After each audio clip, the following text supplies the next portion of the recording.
Good. Can you give me some advice in order to get a car like this, man?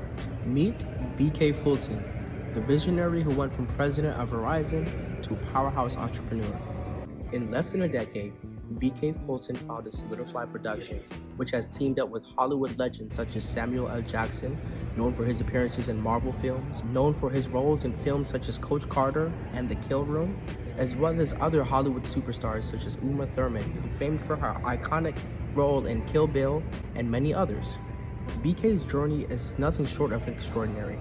With over 20 films, 19 books, 4 chart-topping Broadway shows, and the Smithsonian Laureate Medal under his belt, BK Fulton is definitely a force to be reckoned with. Did I also mention he was a Tony nominee as well? I was able to sit down and have a conversation with BK Fulton to understand how he was able to climb up to becoming the president of Verizon, how he was able to successfully switch from that business to a whole different business, as well as some of the skills and mindsets that he maintained and carried in order to open doors for him to be successful. Let's dive in it. Thank you for taking the time out to speak to me today, man. Yeah, my pleasure. So, from when I saw the car earlier, it really piqued my interest of, what you kind of did, and, you kind of gave me some references to who you are and some of the things you've done in the past, man. I kind of want to know what some of the skills and so forth that you seek in order to be eligible for that position.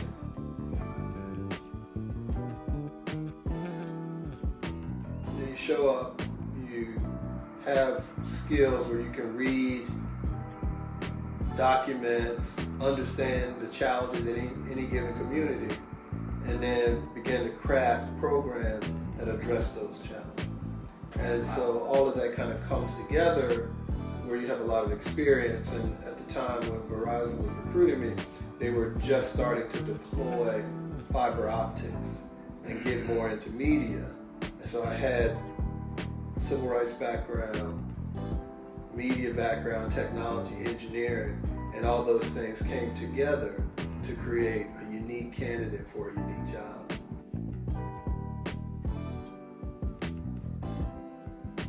So my first job was after graduate school in New York. I worked for a place called the National Urban League, and I founded their technology program and policy department.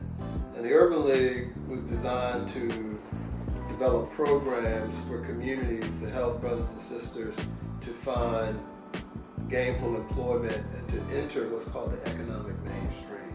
So instead of jobs that kind of you do them and you switch to another one, jobs where you can establish a career if you do the work.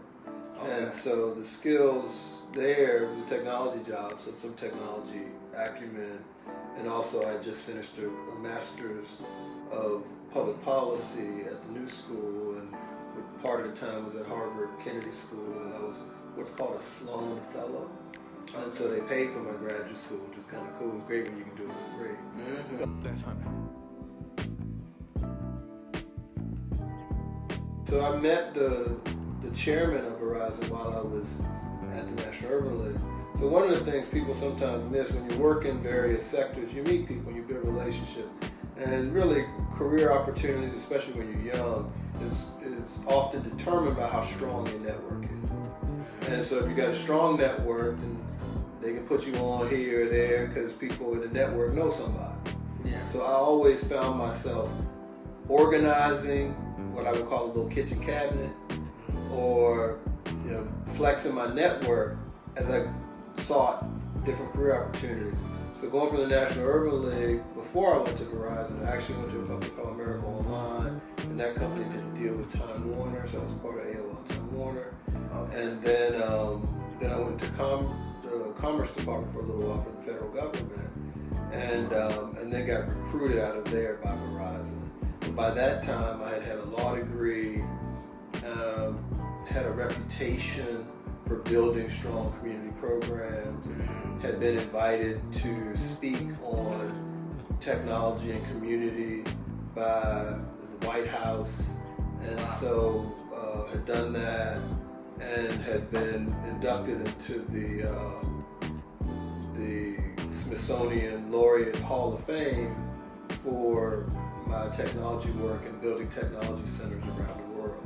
I will say one thing that I personally, as somebody who's coming up, look into is everybody talks about your network is your net worth, but I'm really curious of how to actually utilize it in the proper form. Is there any insight you can give when it comes to like networking and building those relationships with different people? You know, so to make them genuine relationships versus just like, oh, I need this, I need that, and so forth. Yeah, I think the kind of things you're doing, you reached out to me, you followed up, you did your homework,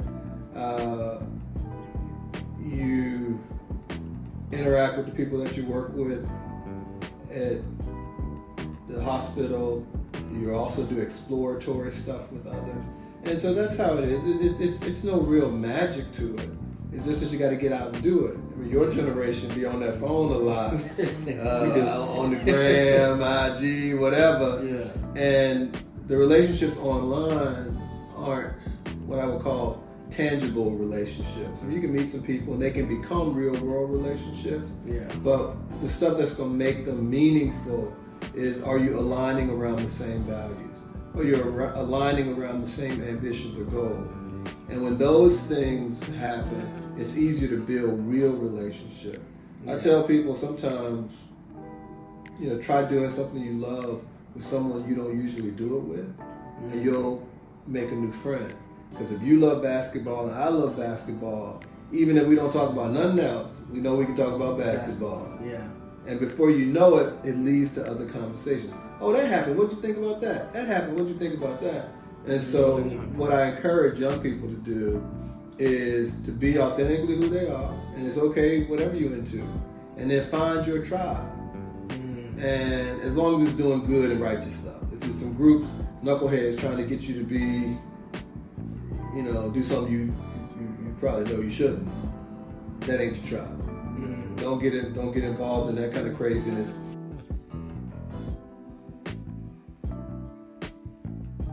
But people who's really for you, also trying to help you with your leveling up. And you can usually tell who's about your uplift versus pull down. Misery loves company. Yeah. So people that aren't really doing well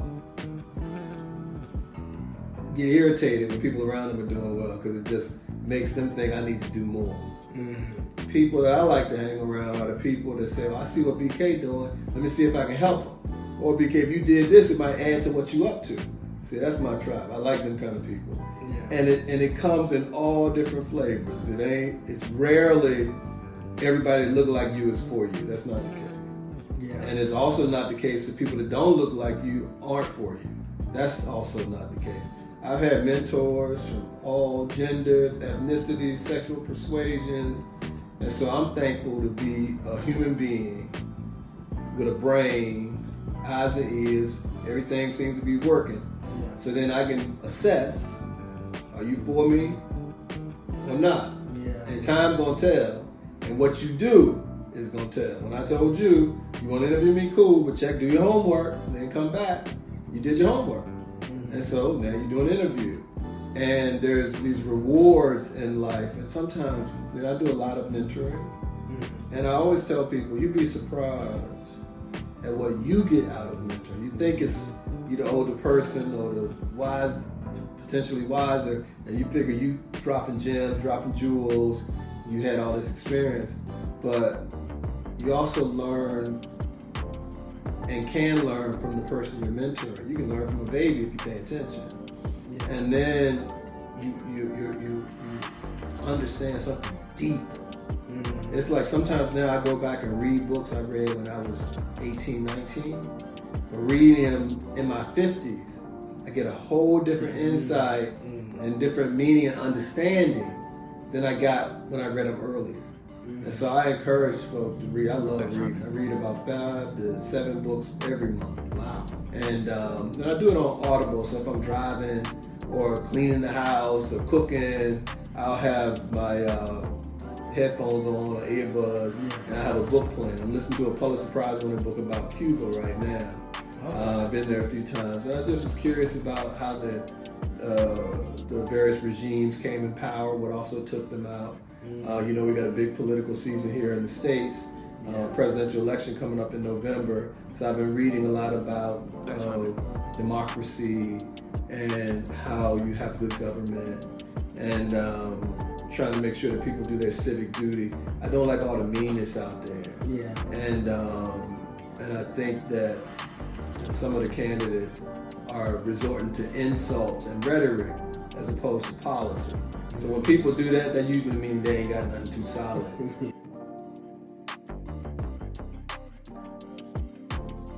Speaking of leadership, I know it was transferring over from the company that you were working with, Verizon, into your own personal stuff that you have going on here with Soulidifly. Can you tell me a little bit about that and what you're doing with that? Yeah, sure. So what we decided to do after I retired was figure out a way to leave a digital legacy. How do we tell stories that remind human beings how great we are, especially when we work together? When we are the best version of ourselves, it comes together in love.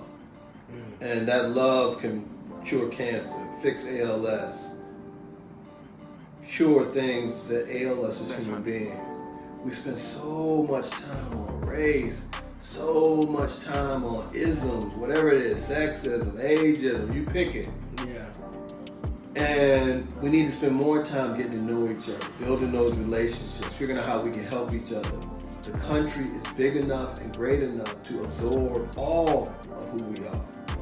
But instead, people get in that fear zone or use fear to say, well, if he get, it's going to take from you.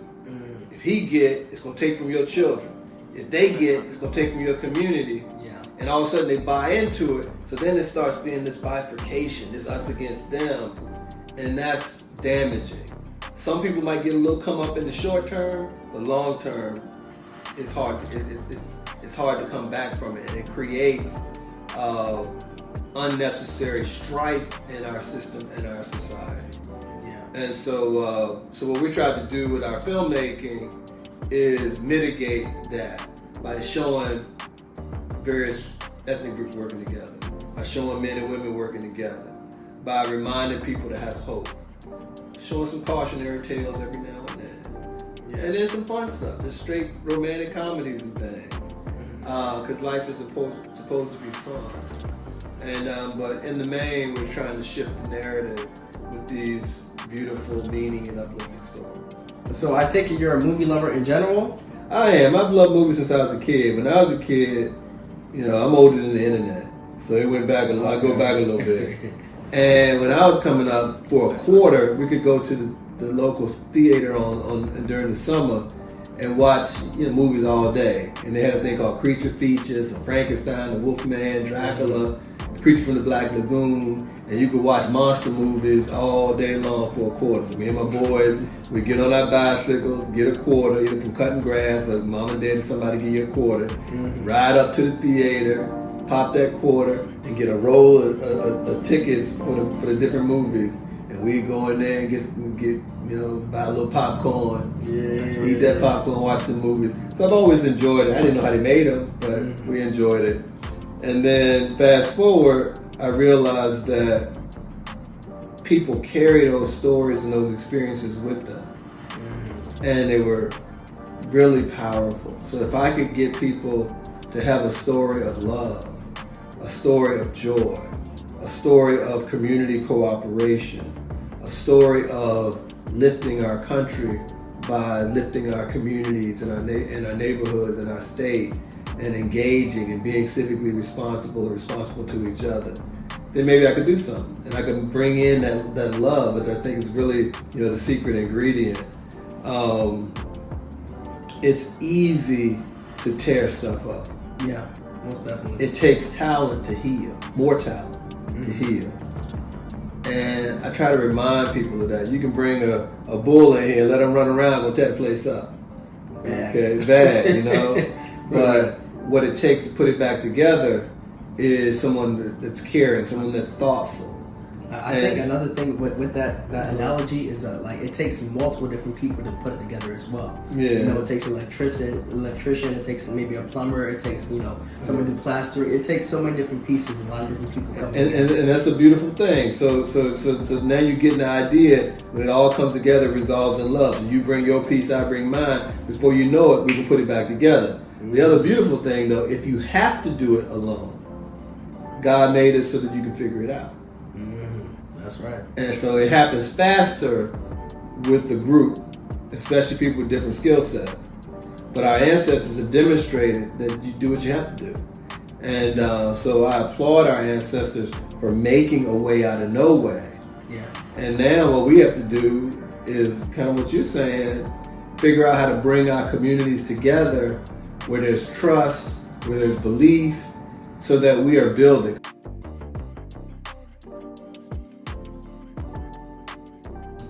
In terms of projects that you're working on right now, is there anything else that you're thinking about moving into? Oh, we got a few. So my next book will be out in September. It's called Blueprint Part 2, Heroes and Sheroes.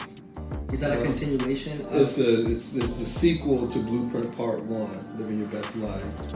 And I wrote this one with a kid from Richmond, Nick Powell, who was actually a VCU alum. Wow. And so we wrote that together and over a period of 3-4 years. And now it's finally, we synthesized it, now it's ready. Just got to go through one more pass. Lines of the Sea, which is kind of a sequel to March of the Penguins, will be out next year. The story of W.E.B. Du Bois, a famous historian, pioneer, Renaissance man, will be out next year. Our plays on Broadway, The Wiz will go back on national tour sometime next year. It'll end its run August 18th. And then The Outsiders, which won the Tony for Best Musical, is still going and running through January. We may extend that. But we just got news today that the cast album that we dropped is the #1 Broadway cast album in the country. So that news popped today. Thank you. So it's a good time. I mean, the art is good. The projects are getting bigger and more impactful, and so they're having the effect that I hope. I mean, more people are reading these stories and appreciating other people. Because at the end of the day, you really don't traverse this world alone in a way that adds the most value. You want to max the value of your life, of your contributions. Do it with someone you love. From a spouse, to your boys, your partners, your friends, your family, and your extended family, and other people from other communities, and y'all gravitate around. You love Richmond? Work on Richmond. You love Virginia? Work on Virginia. You love our country? Work on your country. Show up, vote, volunteer, donate. And that's how we make the world a better place. All this other stuff is just rhetoric. You know, at the end of the day, work works. You gotta lean in. You gotta get into it. And before you know it, you can have a beautiful life. There we go. Awesome. Got this company, MoviePass, that's doing some big things. We're closing a Series A investor round, so I'm excited about that.